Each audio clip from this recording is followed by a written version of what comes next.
Bienvenidos nuevamente, mi nombre es Natalia Sapo y en este video hablaré sobre la ficha de diagnóstico del archivo documental que se incluye en una exposición literaria.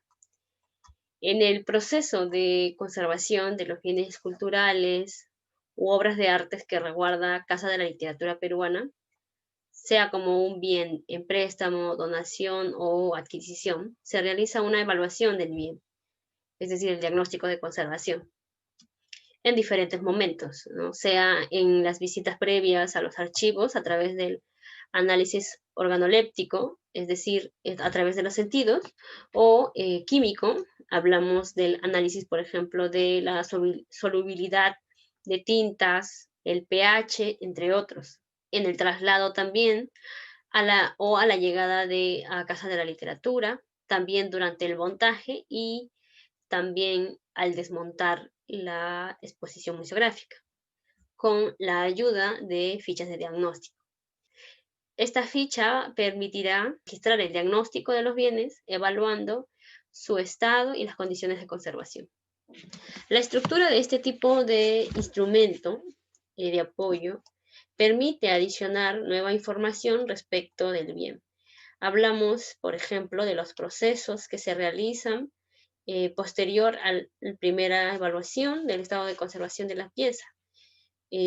Algún tipo de intervención tipo de carácter curativo o restaurativo, debido a que se documenta todo este proceso para usarlo de manera futura si la intervención genera algún tipo de deterioro y debe retirarse, para conocer las proporciones o las cantidades de insumos que se han utilizado en este proceso. La estructura de esta ficha de diagnóstico se compone principalmente de tres divisiones muy importantes, ¿no? Tenemos lo que se denominan áreas, campos y los ítems.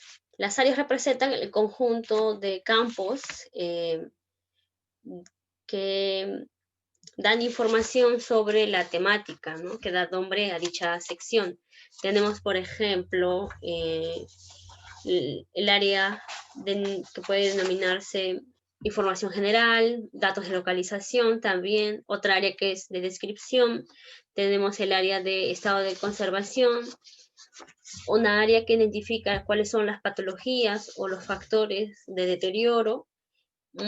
Otra es el de procedimientos o tratamientos realizados. En el área de información general del bien, que permite identificar de manera rápida algunas características del bien, ¿no? Como el nombre, las fechas, el tipo de bien, la asignatura, el año, la temática o la fotografía, sea inicial, la fotografía inicial que sea reverso o anverso.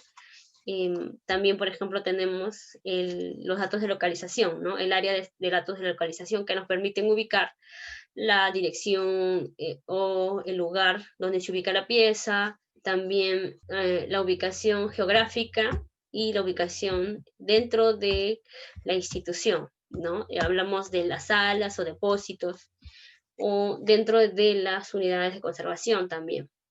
Tenemos, por ejemplo, otra área de descripción, ¿no? Donde podemos encontrar campos como el tipo de obra, el tipo de contenido, el soporte, la técnica de soporte,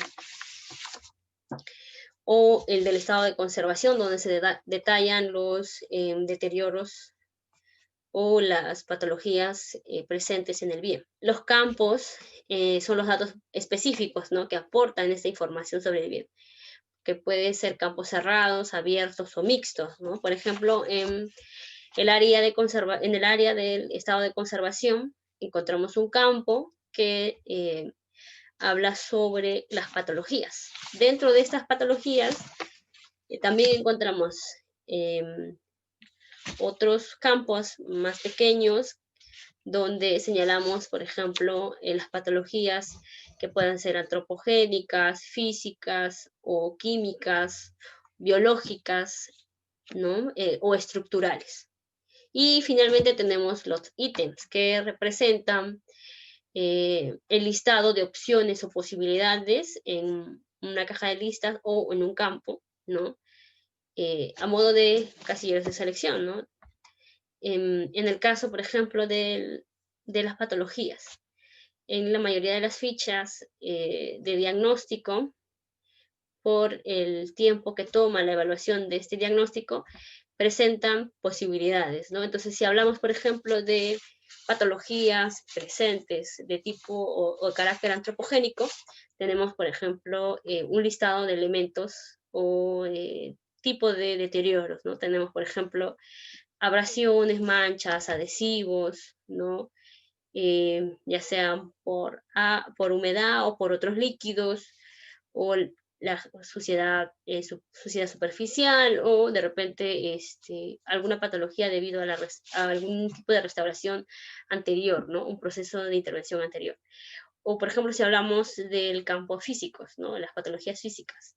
Podemos tener un listado, por ejemplo, de roturas, desgarros, dobleces, faltantes de soporte, desgastes de los bordes, desprendimiento de fibras. Entonces, al ubicar nosotros qué tipo de deterioros presentes hay en la obra o en el bien, solo iremos marcando, ¿no?